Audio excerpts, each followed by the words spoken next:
بسم اللہ الرحمن الرحیم۔ السلام علیکم ورحمۃ اللہ وبرکاتہ۔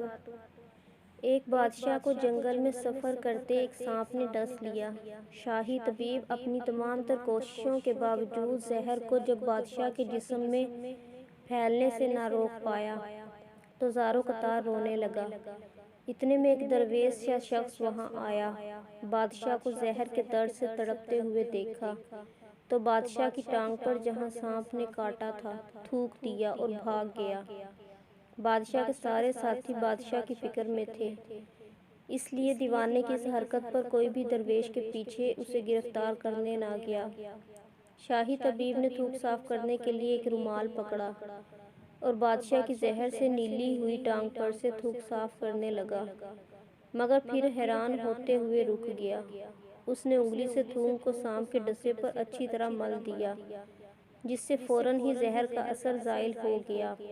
بادشاہ ہوش میں آئے اور جب انہیں درویش کے تھوک کے قصے کا پتہ چلا تو بادشاہ نے فوراً حکم دیا کہ اس درویش کو فوراً ڈھونڈ کر حاصل کیا جائے۔ سپاہی چاروں طرف پھیل گئے اور تھوڑی ہی دیر میں درویش کو ایک درخت کے نیچے جا لیا اور پکڑ کر بادشاہ کے سامنے پیش کر دیا۔ بادشاہ نے ادب سے درویش سے کہا، ہم گناہ گاروں کی آنکھ آپ کو پہچان نہ سکی، جس کے لیے میں معذرت چاہتا ہوں۔ آپ سے درخواست کرتا ہوں کہ میری طرف سے یہ قیمتی پوشاک اور عربی گھوڑا قبول کیجیے۔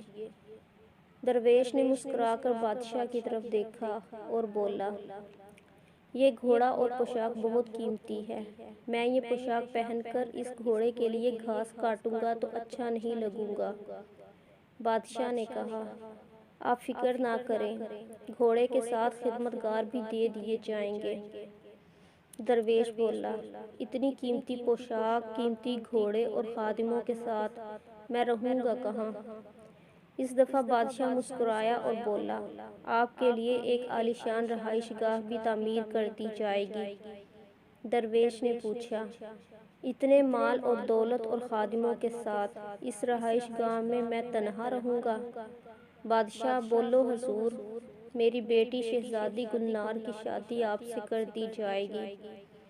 درویش بولا، اگر آپ نے میری شادی کی تو پھر میرے بچے بھی ہوں گے؟ بادشاہ نے جواب دیا، بالکل ہوں گے، ہماری دعا ہے کہ آپ کو کثیر اولاد ملے۔ درویش بولا، اگر ان بچوں میں سے کسی بچے کو خدا نخواستہ کچھ ہو گیا تو پھر رونا کس کو پڑے گا؟ بادشاہ نے جواب دیا، حضور، اگر خدا نخواستہ ایسا ہوا تو رونا تو پھر آپ کو ہی پڑے گا۔